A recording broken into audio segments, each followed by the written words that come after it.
Montezuma to the shores of Tripoli. We fight our country's battles in the air, on land and sea.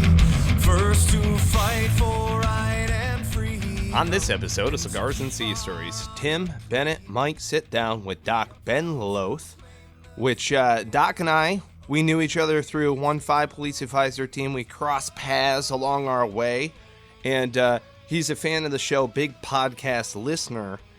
We were just kind of jamming, flowing on a few of these other different podcasts that he really likes getting into. A couple of these we cross-pollinate with, which is fantastic. And I wanted to get Doc on the show because, A, we kind of sort of know each other. And also, he's got an interesting background, interesting what he's into now. And so without further ado, thank you so much to Doc for joining us on Cigars and Sea Stories. Welcome to have you. Thank you very much. I look forward to talking with you. Cool. Right on. So give us a little bit of background here, because you gave me a short bio, which I didn't actually know the extensiveness of your past or your career, but when did you join the Navy? I joined in 2007. I was kind of something that not a lot of people know is I got caught up with wanting to be a Navy SEAL, and I was in boot camp, and I was like, nope, screw that. But let's go with something a little easier. So I joined, so I was already depped in and all that stuff in boot camp, and got sidetracked into the corpsman role because I liked medical as well, and I wanted to work with the Marine Corps. Then from there, I went over to, did the field med. Did the field med, Corps school, all that sort of stuff. Yeah, in Pendleton. At Pendleton. And then went to Edson Range, worked with the recruits, saw more patients than a lot of corpsmen probably see in their entire career, first enlistment. And got to know all about foot care and blister care. That was a good time. Yeah. Volunteered for a deployment there, got sent off to the 15th MU with 1-5. Didn't do any workup, just went out there and figured it out. Then came back. Fuck it. Yeah. Well, luckily it was relatively easy, but yeah, it was definitely a very much so. Well, send me off wherever you want to send me. And they were like, okay. And I was like, sweet. So I'm going to Iraq or Afghanistan? They're like, no, you're going to the 15th MU. And I'm like, what's that? Right. I'm like, okay. So what'd you wind up doing? I was a junior corpsman with Echo Company, and just kind of was an E2 that didn't really know anything, and I was a terrible corpsman on the aspect of my overall knowledge, and just figured it out. I learned all about all the different Marine Corps stuff, just hung out with them pretty much. Drank plenty in the different ports, did some training in Kuwait and Jordan. Then I did not get my FMF pin because I was a dirtbag at the time. At least he's honest. And just kind of, rolled with it. It was an enjoyable deployment overall. Not the most enjoyable out of all three of them, but out of what I thought a deployment could be or would be, it was not that bad. I was on the Dubuque, which is a LPD. I'd actually gone on a Tiger cruise on it with my dad when I was a kid. Oh, which really? Was a weird serendipitous event. My dad just retired at 33 years last year. Wow. He was a limited duty officer. He retired as a commander, but that's a whole nother story. I'd love to get him on here. Yeah. Then so I did that deployment. That was, as I said, it was all right. It was my introduction to the Marine Corps. Got back to Edson Range. I was, now above my peer group. Kind of did the slightly senior kind of thing going on. And still saw plenty of recruits. I was about to be done with Edson Range as a duty station, and so my choices were, 1st Marine Division or 1st Marine Division or a Sea Command or something like that. And I decided, well, I really don't want to do anything too hard. I'd like to get out of the military and, finish up my deployments and be done in 5 years, which was my enlistment. And so I volunteered for Africa and went to Africa. That was fun. Right, probably within the first month I got there, I found out I was a hot fill. So I don't know how that applies to the Marine Corps, but pretty much it means you go wherever the Navy has an open spot only. You have no time whatsoever. You either extend your deployment by 6 months, so you won't be a hot fill, or you figure it out. So my choices were, as I said, 1st Marine Division. Right. So, of course, I wanted to stay on Pendleton. Pendleton's one of the best duty stations you could possibly have. It's kind of smack dab in the middle of Los Angeles and San Diego. So I was like, yeah, I'm going for that. Right. So I did that. But while I was in Africa, I did a lot of range coverages. At one point, we did a desert warfare training. It was kind of hard.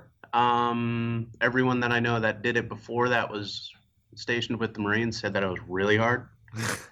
I came from Edson Range where I was doing a 10-mile hike every other week, doing the Reaper every other week. So right.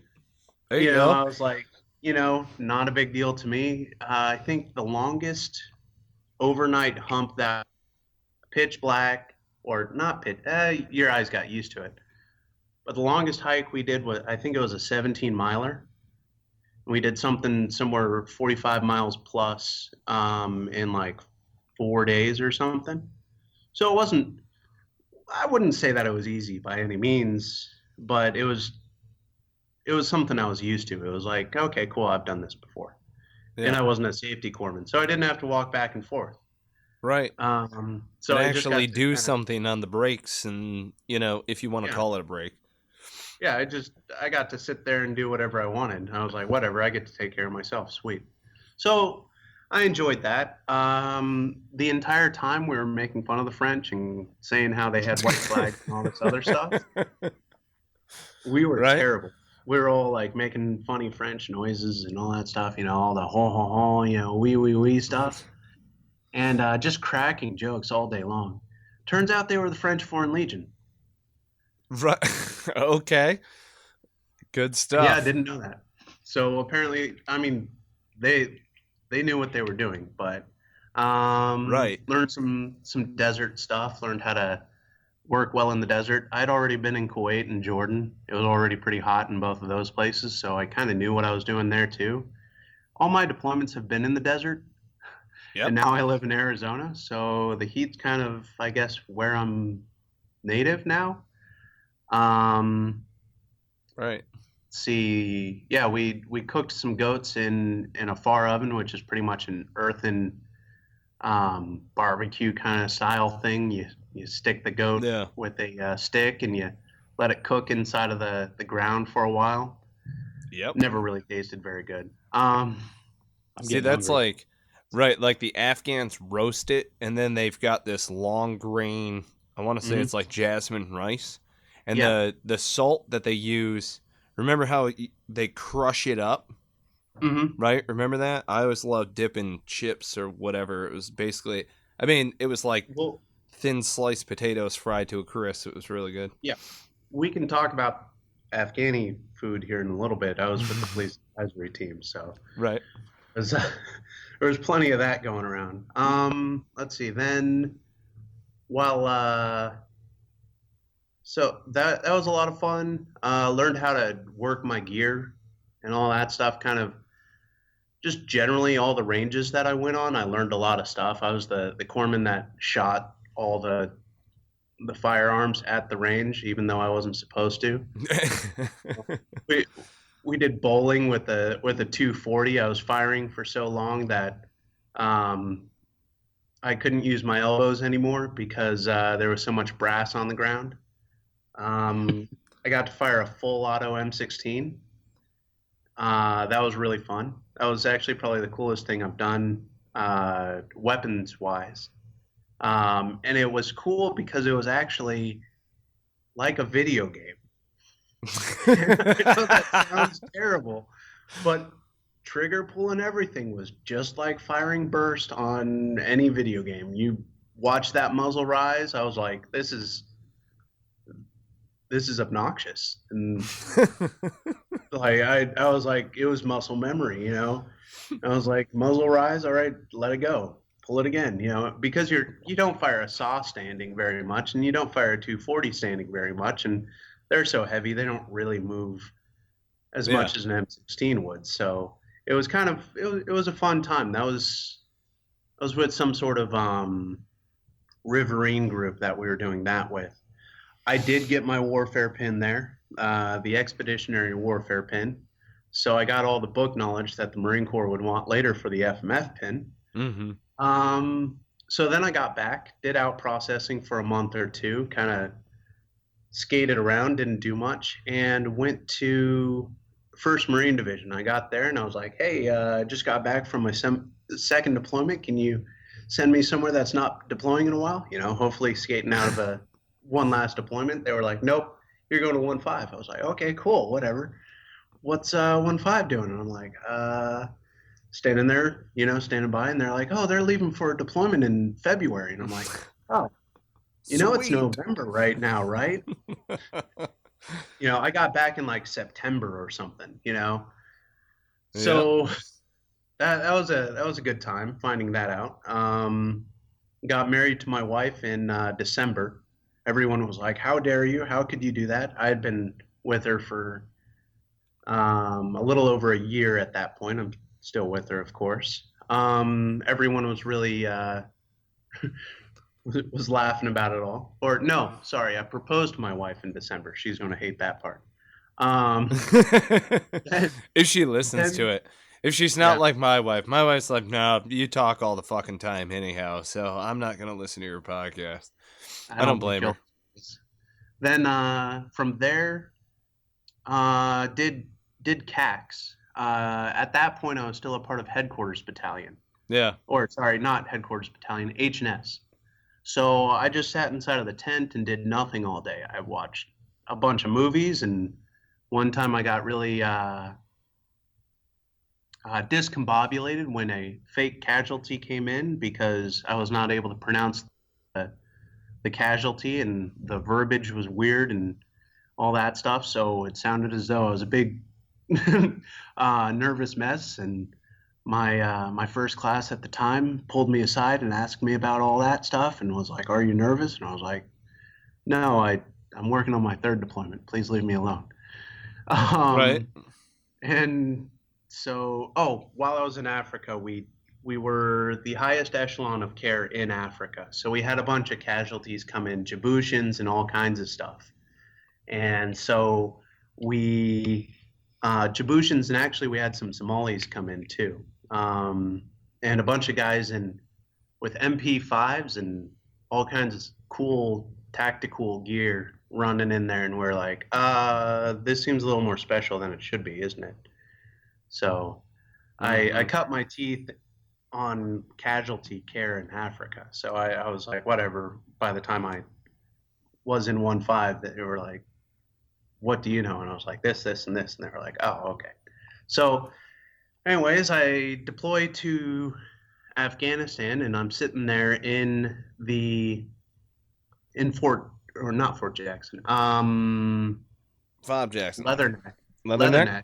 And I was told, hey, we're standing up a 3rd police advisory team. I go, okay, cool. What's that have to do with me? Oh, you're going to be the senior corpsman for that. And I'm like, what's police advisory? Right, you know? Because, and I'm laughing my ass off because I went through the advisor training package, which was an extensive workup. Did a very good job as far as that's concerned. The training, I got a lot out of it. Yeah. None of which you had. Yeah. Oh. They were like, so did you learn any languages? And I'm like, no. They're like, Pashtu, Dari, do any of those ring a bell? I'm like, no, what's that? They're like, those are the languages they speak. I'm like, oh, well then, I guess I have some learning to do. I feel ill-prepared for this moment. Yeah, I was like, I felt very much so like I was Ian McGregor in Black Hawk Down, where he's sitting there talking about the coffee and enjoying it. Right. And then he gets to go outside of the wire kind of thing for the first time, but instead I was kind of reluctant about it and didn't really care. You know, I wasn't searching for glory anymore. I was like, I'm good. You know, I'm happy with my laptop and the fob. I'm going to get buff. Cool with me. Right. I was like, I'm going to rock this fobbit thing all day long. I'm going to order myself a ton of supplements. I'm going to look like I'm roided out, and it'll be a good time when I get back. It's the bomb, baby. Yeah. You know, I was like, I'm going to be that fobbit. I'm going to order a bunch of gear. I'm going to rock it. They're going to hate me, but I'm going to love it. So I go there, and I find out that I'm going to Wishton and all that stuff, and hang out with the police advisory team and get to know them. Still remember Jordan Crow and I can't. I know who they are. The other guy. I hate that I can't remember his name. Oh, Wiggins? No, real small guy. He was Real my small team guy. leader. It was Crow and someone else. Shit. It wasn't Lang. No, Lang. Well, We got to get Eamon on the show, by the way. yes, we absolutely do. I think he's a fan. You know, he's doing a magazine, like an outdoor magazine now. Yes. Yeah. If I could write better, I would tell him I would love to do it, but I'm terrible at. Well, I might be getting better at writing, but I use Grammarly on my typing. That might be why. At least I can recognize when I have a flaw in my writing, though. Mhm. Anyways, I can't believe I forgot his name. I feel terrible about it. He Sorry, wrote. man, I do that all the time. He wrote a British motorcycle. No.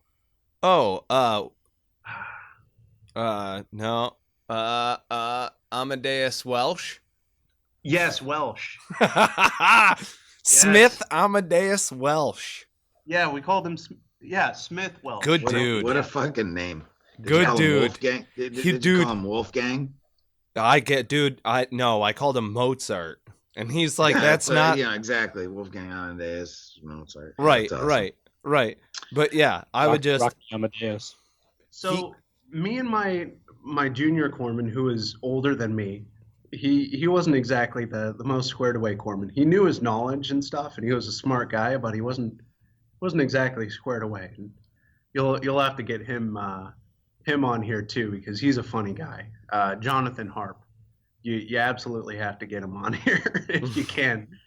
But we both walk up to Crow and Welsh, and we introduce ourselves, and just remember them looking at me going like, who the hell is this guy? Where did they find him from? And I'm like, well, I haven't been to combat. I can't tell you shit about that. But I can tell you, when I was in Africa, we had plenty of casualties. I know the smell of blood. It's not anything new to me. So you got me there. I was like, outside of that, firearm-wise, I kind of know what I'm doing, but only as much as someone who's been to a bunch of ranges knows. I shot an M16 on full auto. It was just like the video game. I'm gonna be good. I didn't tell them that yet because they didn't quite understand that I'm a terrible, sarcastic person, and if someone says something about a headache, I'll be like, well, I got this big knife here. We can just remove your head. Right. You know, I was like, your headache will be gone forever. That could work. You know, You're that doc that like would hand the guy foot powder and be like, "Yeah, have some of this." Right. Well, Dick. But I have a headache, doc. Well, like, I have foot powder, so here you go. absolutely. I would always have a ton of sarcasm, and it only got worse as I was in longer. And we'll go to that once we're done talking about Sangin. So yeah, I went to Sangin and had zero training, and it was a good time. And they split up the PAT team so much that I got to the point where it was me and Amparato. just chilling there. Oh yeah. Only the two of us to patrol with. So it was like, well, what do we do? You can't patrol every single time, and we can't leave this place by itself. We're like, well, I guess I'm deploying, or I'm patrolling. So I started doing police advisory with the Afghans by myself, well, with the squad of Marines as well that we were partnered with, but I was in charge of the Afghans, and it was the weirdest role possible because I should have been a non-combatant. Right. And all that wonderful stuff. So I went from being the frickin', Bob on the fob was what I imagined myself being, hopefully, to with a mustache and long ass hair, hanging out with the Afghans, eating their food, and carrying a radio and doing all that stuff, calling in sit reps and doing all the stuff, talking with the platoon leaders and platoon commanders in Wishton of Alpha Company and working with them on what exactly our ANCOP will do and all that stuff, and telling them to search buildings, searching buildings with them, kicking down the occasional locked door just because it was cool, all that wonderful stuff. And it was fun, and I have to say being in Afghanistan was probably my favorite time out of all my deployments that I went on, and by far actually kind of the easiest deployment, even with everything that happened overall with casualties and taking care of your friends and all that stuff. Right. Overall, it was one of those things that I enjoyed most. The leadership part was awesome, and the Afghans respected me like all day long. They were like, you lead us and you take care of us. If something happens, you're just the coolest guy ever. Yeah, dude. Afghans dig corpsmen. Yeah. Oh, dude. We were working with roads out west of Jackson. And we used to so I was in PB Gumbati. Yeah. And that place fucking sucked. Like, I just hated it. And I would rather go outside the wire, like go out to the tower or something like that, instead of sitting on Gumbati, because it sucked that bad. And so I've got this one video, I should post it up on there, of Rhodes. I gotta write this down. Of Rhodes packing this like little kid comes running up to us while we're on patrol. And you know how they did it. They'd run, like a kid would run up because they were little and they weren't intimidating and non-threatening, and then they would lead you over to wherever whatever the hell is going on. They're just like kind of per SOP. Well, the kids were nice because, if they were running far enough ahead of you, you had nothing to worry about. Right. Exactly. Yep. Yes. Hey, kid. Leave that one hey, right kid. there. No. Use your hands, too. Use your hand. There you go. Get as much surface area out there as possible. Let's see. Oh, is that a switch? Oh, my bad. Yep. All right, marker. Bring over the paint stick. We're doing this. We're following this kid who's low crawling down the... Yeah, fuck. There's an idea. We just came up with a new TTP. That's it. Kids, that's no problem. You can come and you can ask for help, but you need to get on your hands and knees and crawl all the way back to wherever the bad guys are. All right? You'd always... The biggest thing with the kids was if there were a lot of kids around you, you didn't have to worry about where you stepped. Absolutely. And because of that, it was great because you just have all these kids around and you're like, well, if something bad happens, the Taliban are not winning the hearts and minds on this one. You just low crawl home. We'll follow you with a ballistic shield. It's gonna be it's gonna be fine. It's gonna be fine. Oh my God. Yeah, we were out there and this kid comes running up. He's got on like the little hat and the distasha and the whole nine and mister and led us over there, and this other kid was hunched over, and I'm like, oh dude, I do not want to fuck with like abdominal wounds or God forbid something's happening in the groin. So Doc whips off his med bag and he's like taking a knee, like, all right, what's going on? And the other kids lift his shirt up and expose his back, and he's got a giant boil on his back that's just like, oh man. Right? And it's all, so picture Afghan school children age, right? You know, that are like 8, 9 years old. See, now we didn't go that far west very often, you know, out where the farmers hung out, where those little vignettes off to the west were. Every once in a while, but the fields were just too fucking high. That shit's sketchy, dude. Crossing rivers and fields is sketchy. It's making my butthole pucker right now. It was so much nicer over in Wishton. Yeah. If there was a puddle on the ground, you're like, I'm not going near there. We were passing by, and I look over and I see 3 kind of odd spots. You know, just looked out of the normal. The Terp looks at me and goes, "Those are IEDs right there, I think." We're like, "Oh, okay." I'm like, "Hey guys, I think these are some IEDs." Turned out it was 3, and it would have been where we could have walked through very easily. Right. All right to each other. It was cool. Oh. Middle of the patrol. I'm not the patrol leader. I'm not in the front, you know. I was in the middle, and it was me and the Terp who found him. It was pretty cool. Right. Yeah. But that was what was nice about that area. If there's anything out of the ordinary in the Wishton AO, it was very obvious. Overall. Oh, see, we were down in the green zone, which green zone Iraq means safe. Yay! Green zone Afghanistan means vegetation. You ain't gonna see shit. Like getting in a firefight in corn that is well over your head. That's ill-advised. If a Vietnam vet worries about the jungle the way that I worry about a field of corn. Right? You know what I mean? And not tracts of corn. People are like, well, why does that matter? You got like a tract of corn. Well, what are you, out of your fucking mind? They don't have combines over there. It's like a patchwork quilt. You know, they have tracks that follow the curvature of the river and the way that they break up their irrigation and everything else. So you could be walking down a corn row and it's a giant arc that you're walking down, and you can really only see like 10 feet in front of you, 10 feet behind, if you're lucky. And then if you cross sideways, whoa. Whenever we did lateral through fucking corn or anything else like that, oh my God, it was so sketchy.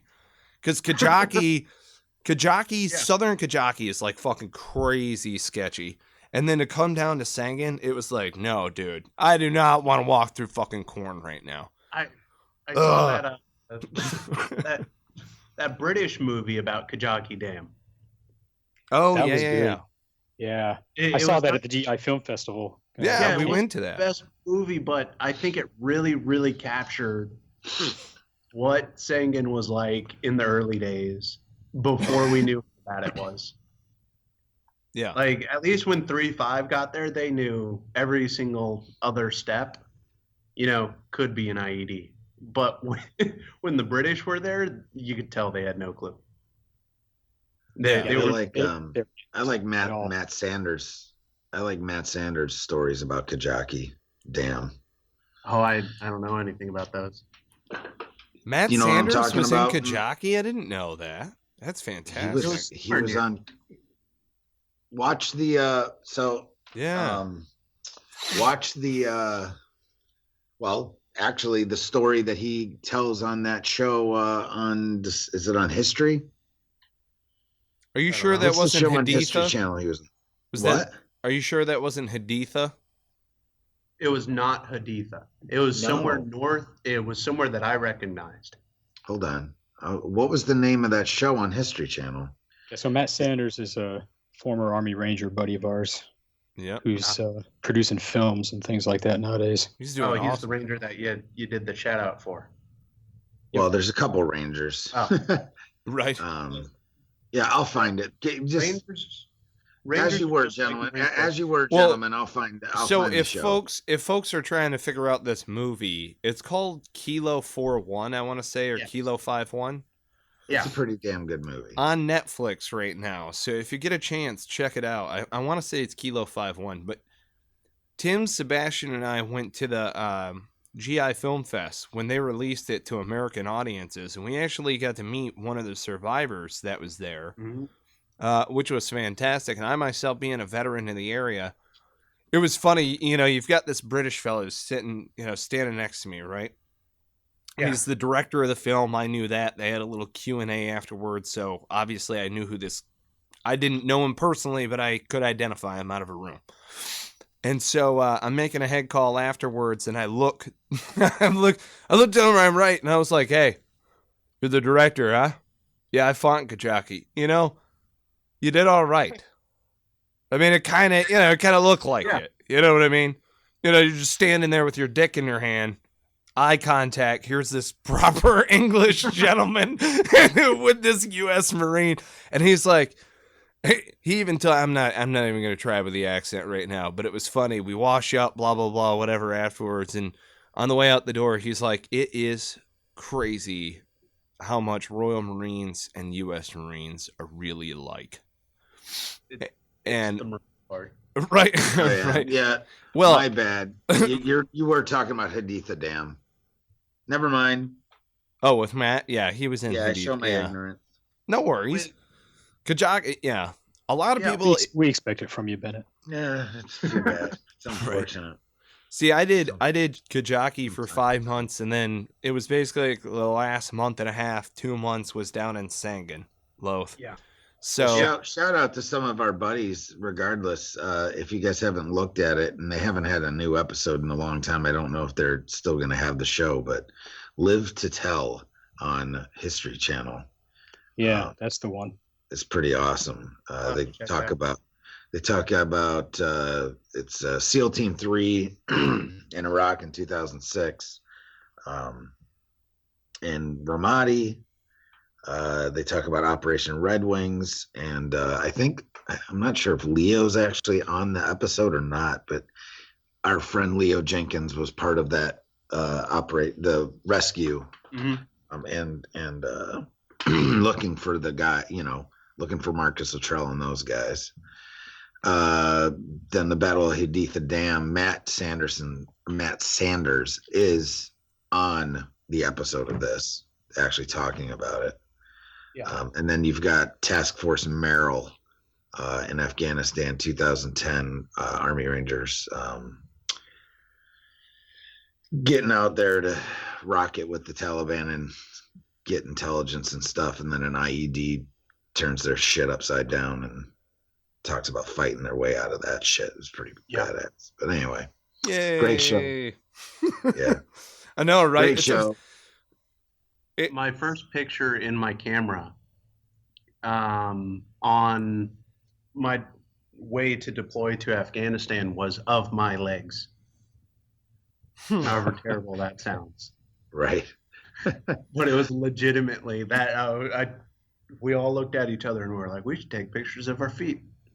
Right. Just in case. Yeah. Just in case. Yeah, I got there in October of 2010, and I was with 2nd Recon, and 3rd Battalion, 5th Marines was my old battalion back in the day when I was a grunt, and so obviously being in the same battle space with them was kind of interesting to me, and I had some deep feelings for those guys, for what they're going through and everything, and I was a watch officer in the Recon Operations Center at FOB Jackson, and so all the casualty reports that come across, I'm seeing all this, for everybody in the AO. And I actually have in my hand right now some scraps of notebook paper where I was taking notes every day on my fellow 3-5 Marines, keeping track of the casualty counts. And I'm sitting here looking at the numbers, and it's freaking ridiculous. I mean, they were just getting chewed up. 13 October, the first day on the ground, they lost 4 guys.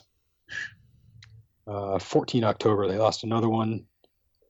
14 October later in the day, they lost two more wounded and one amputee. It just freaking goes from there. I think they lost like 9 guys the first week. That's exactly what I was walking into, coming from zero training. By the way, I knew about that stuff. Every single person that told me, "Oh, you're going to Sangin," they look at me and they go, "Good luck out there." And I was like, "Thanks, dude. I have zero training. This is going to be awesome." Right. Yeah. Don't worry, Doc. Follow me. Yeah. We're gonna be fine. We're gonna be fine. Don't worry about that shit. I was like, "Are you serious?" Oh yeah.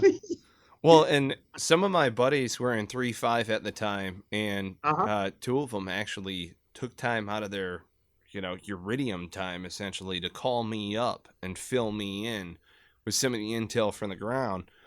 And I would actually drive my wife home in a different route, because one of the churches that you pass on the way back to my house, we were living in Aliso Viejo at the time, had put up a giant banner for 3-5, and it spoke of the casualty count, and I didn't want her to see that because she knew these guys with 3-5 and that we were going to Sangin, and I was intentionally keeping my wife ignorant to the fact that we were going to, at least the hottest area at that current moment in time that Marines get deployed to. Yeah. And yeah. Keep going. Well, and it was very interesting because she didn't really know what to expect, and I had already deployed to Ramadi twice, so I was I knew what war was like, and so I was kind of nervous going into Sangin, but then they sent me up to Kajaki, or they sent our team up to Kajaki because we were PAT too. Yeah. And we're just, okay, I didn't do any map recon on this. Fuck. Shit. What is the rip going to look like on this? Are we going to do like serious AO left seat, right seat? How is this going to work? The first one's in there. Well, and what was crazy about it is they already had that artillery unit that was up there, and so our rip involved artillery, and they didn't have training. So it was just... and that whole... The Helmand River Valley now completely looks entirely different from an AO perspective. Google Maps needs to update it already so I can show everyone where I've been. I'm really disappointed. I love it. I can't recognize it because of all the walls we destroyed and all the avenues of escape and approach and all that stuff we absolutely just cleared out. We sectioned off that entire area so we could have fire going down these different ways. So if anyone ever ambushed us, they'd be cordoned off. We could send blocking units to anywhere we wanted within the AO in 5 minutes. We'd be like, boop, done. Oh, you're on a motorcycle? We're there before you. Right. Which is always so good because they put like 3 or 4 dudes on a motorcycle. One of the things that I did not get. What's that? Oh, one of the things that I did not get to see that I so badly wanted to see was someone shooting off of a motorcycle at us. Oh. I just so badly wanted to see that, and then I was going to pop them with like 40 Mike or something great. Yeah. But because they could pack like 6 people on one of those fucking mopeds, man, and take off through a wadi or whatever. Oh, yeah. Yeah. Oh, my God. When we were over there, I wanted 2 things. Well, I had one thing that I really wanted to do, which was carry the revolver grenade launcher thing and carry it with only a pistol. The revolver grenade launcher thing. Oh, yeah, that's so good. I'm going to leave it a couple of times. Right. But I really wanted to carry it. And the number one reason I wasn't allowed to carry it was because the engagement range and explosives and all that stuff being up close. And because, of course, one of the big reasons that they cited was, but you're a corpsman. You shouldn't carry something like that. Right. I'm like, right. Did you really just say that?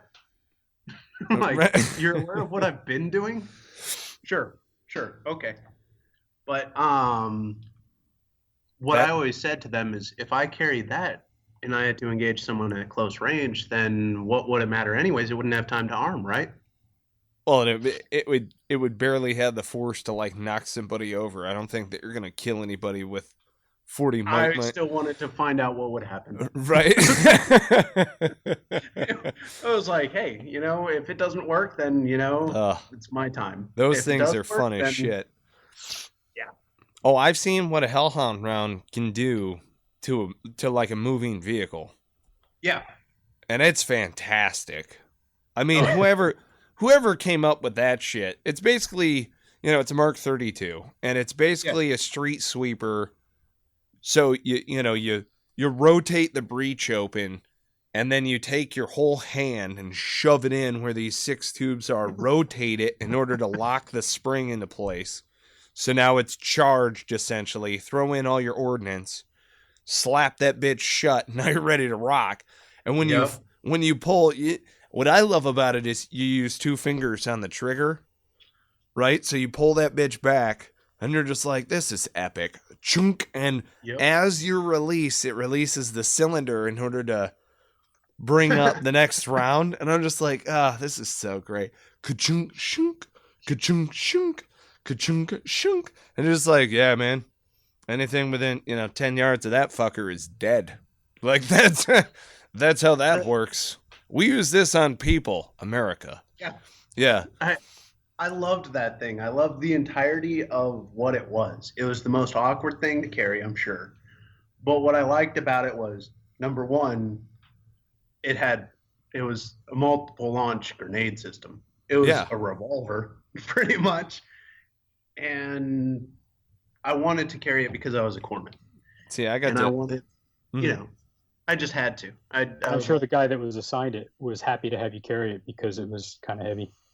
Well, it was assigned to Wishton, so it was me and whoever the Marines were there, and we were going to use it in case we got into some really bad shit on the FOB. Yeah, that's what it's for, right? Yeah. Well, it's right. It's for on post primarily and shit like that. You know what I'm saying? But like, see, that specific. So no one was assigned it. That specific weapon is near and dear to my heart because I got to test it when it was going through Quantico. So we would drive, like if you're familiar with Quantico at all, you drive around to the backside, and that's where all the ranges are and stuff. And so we went out there and shot Cheeto Poof, and our input and to see it out in the fleet, it was really cool. And then to use it downrange, that was fantastic. I was just because. It's got that weird optic on it, and it works to whatever extent, but it's still just kind of like guessing. That was another video game like thing for me. Shooting any sort of exact same estimates. Yeah. Just like a grenade launcher in 007 GoldenEye or any of those other games. You just kind of lob it there. The first shot might not get right, but that second shot's going to be dead on. Yeah. It's just like Flat Cannon and Unreal, all that stuff. I know so many guys are going to hate on me for video game relations, but I don't even care. It's so similar. It's stupid.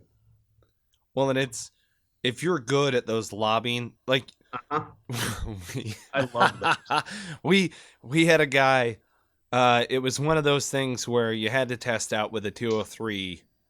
Out in 29 Palms, right? It was my first duty station out. We've got, I don't know, it's like range 115 or whatever the fuck, but it's lane training, and you go down and there's Jersey barriers, a couple of cars, and you've got at distance, like a 3-story building that you're supposed to lob Cheeto Poof through. So the idea is you're going to break out either side of these Jersey barriers, and you've got, a left and right. And your own internal lateral limits. And so whoever does better is going to have the 203. So my buddy and I are competing against one another. And so I run up, thunk, thunk, thunk, do my whole thing. He runs up. He gets like 2 Jersey barriers in. He puts the muzzle of the M16 right on top of the Jersey barrier and goes, whoom! And it just, whoom! You know, just orange Cheeto poof all over him. Like, explodes all over. He's like, that one was a bit low, sir. And just immediately starts reloading. The next round, thunk, thunk, goes through the rest of the course of fire, jumps through the fucking, he like assaults through the target, get it right, no 5.56 in it whatsoever, firing Cheeto poof, assaults through the target, jumps through a window, comes back, and asks whether or not assaulting through was enough extra credit to get open. And he's like covered in orange while he's saying this. Oh, it was so good. It was so good. Yeah. Oh, I love lobbing grenades. I'm a natural with those things. I fucking love 40 Mike. It's so good. We were doing...